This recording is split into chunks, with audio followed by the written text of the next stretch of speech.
बस अंतर एक कि घोर तमोगुणी है उसका प्रभाव, इसलिए संत जनों ने उसको निषेध किया है। क्योंकि हमको तमोगुण रजोगुण त्याग कर सतोगुण होते हुए भजन में बढ़ना है, इसलिए वो कोई ऐसा पाप वाला कार्य नहीं है कि जैसे मुर्गा ये सब खाने वाले, वो कोई पाप नहीं है, पर वो भजन में विघ्न है। अभी बच्चे हो, अब जैसे कोई आर्मी में है, नौकरी में, ऐसे बड़े व्यापार में या और ऐसे पढ़ाई लिखाई में, अब उनके लिए कहते तुम ये साधु महात्मा और जो भगवत मार्ग में अच्छे से चल रहे हैं, ये उनके लिए है कि आप प्याज लहसुन कोई ऐसा नहीं कि जैसे शराब मछली मांस ये त्याज्य है, ऐसे वो उसके लिए उसी कोट से होगा जो भजन करने के लिए चल रहा है, क्योंकि तमोगुणी चीज है। लेकिन आप लोग जैसे गृहस्थ हैं, आप बच्चे हो, कोई नौकरी में है, कोई ऐसे, अब वो कहाँ पंडिताई झाड़ते घूमे कि भैया प्याज लहसुन तो हमें लगता है कि फिर बाहर आपको बड़ी समस्याएं आ जाएंगी, या तो फिर बैरागी बनना पड़ेगा, नहीं तो फिर कैसे आप एक दो दिन सेव खा के रह सकते हो। अब आपको अमेरिका जाना, यहाँ जाना, वहां जाना, तो अभक्ष्य पदार्थ मत खाओ जिसमें दूसरों को कष्ट होता है। ये हम अनुमति नहीं दे रहे, आज्ञा नहीं कर रहे कि सब खाओ, हम उनकी बात करें कि जो समस्या है। अब जैसे कोई ये नौकरी पेशा में लगे, अब उनको जाना है इधर उधर टूर में, उनको कहाँ बताएं कि कैसे, तो ये कोई पाप नहीं है। एक होता है ना कि ये खाना पाप है, जैसे आप मांस खाओगे ये सब, ये पाप है, ये पाप नहीं पर तमोगुण है, ये भजन का विरोधी भाव पैदा करेगा, इसीलिए इसको मना किया जाता है। तो अभी तो तुम बच्चे हो, ना खाओ, अच्छा है, आदत मत बिगाड़ो, पर आप गए हो, सब पा रहे हो, तुम भूखे बैठे रहो, तो हमें लगता है कि अभी बच्चे हो, ये आपके लिए शायद है कि ऐसा ठीक ना रहे।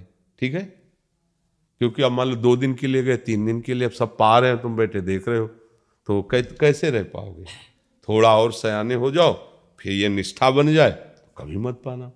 एक दिन उपवास भी कर सकते हो, फलाद भी खा के रह सकते हो, पर वो देखो जिस मार्ग में चले उसमें थोड़ा सा समझ के चले।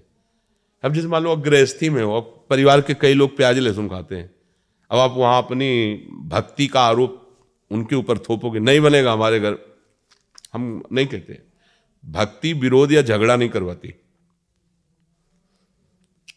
अपने घर में जो बनाने वाले हैं उनसे प्रार्थना कर दे कि आप सबके लिए जैसा बनाइए, हम अपनी श्री जी के लिए चाहते हैं अगर आप बना सको तो थोड़ा बिना प्याज लहसुन का अलग पात्र में छोंक दो, रोटी वही दे दो, हम भोग लगा पा। राधा राधा राधा। झगड़ा कलह अशांति ये सब ठीक नहीं है। भक्ति तो बहुत राक्षसों के बीच में रहकर भक्ति कर रहे हैं विभीषण जी, आसपास जहाँ जिंदा आदमियों का मांस खाने वाले नरभक्षी राक्षस, ऐसे जिंदा, जैसे अपने लोग ककड़ी खीरा खाते ना, ऐसे वहाँ रांधने की जरूरत नहीं, ऐसे जिंदा गाय भैंसा ऐसे खाते हो, और एक एक नहीं कि एक भैंसे में हो गया, वो तो सो रहे थे। कोई मकर जी अगर रोज जगे रहे तो सृष्टि खत्म कर दिया ऐसे खाने वाले, और उनके बीच में रह के भजन कहते हमारे भजन का वातावरण ठीक नहीं है। देखो भजन का वातावरण अगर कुटिया से बाहर विभीषण निकले तो बताओ आसुरी प्रवृत्ति का बोल वाला है लंका में, केवल आसुरी प्रवृत्ति का, लेकिन वहां रह करके राम भक्ति ऐसी कर रहे हैं,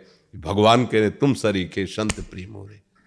तो अभी आप, हमें लगता है इस बात पे ना हट करना, अभी आगे जब बड़े हो जाना तो आप सुधार कर लेना। ठीक है, गंदी चीज मत पाना, जैसे मांस है, अंडा है, मछली, ये जिसमें दूसरों को दुख हो पीड़ा हो तो वैसे नहीं पाना। गुरुदेव भगवान मैं कहीं पे किसी के घर पे भी नहीं खाता।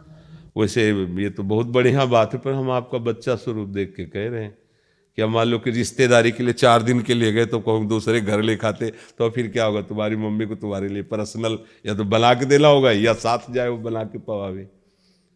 तो देख लो, जैसा वैसे विवेक यही कहता है कि जहाँ जैसी परिस्थिति हो, हाँ दीक्षा लेने के बाद फिर ये तुम्हारे लिए अनुमति नहीं कि परिस्थिति, क्योंकि वो तुमने प्रमाण ले लिया कि अब हरि आप नहीं, ये तो हम जनरल ऐसे ही बोले।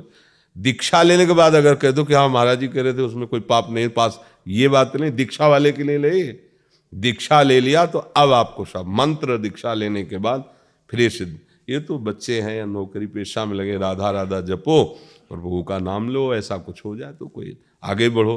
पर ये जो दीक्षा ले चुके उनके लिए ऐसा नहीं कि आप प्याज लहसुन ऐसा सब पा सकते हैं। देखो उनके लिए कहा कि घर वाले पाए, आप सावधानी से रहें।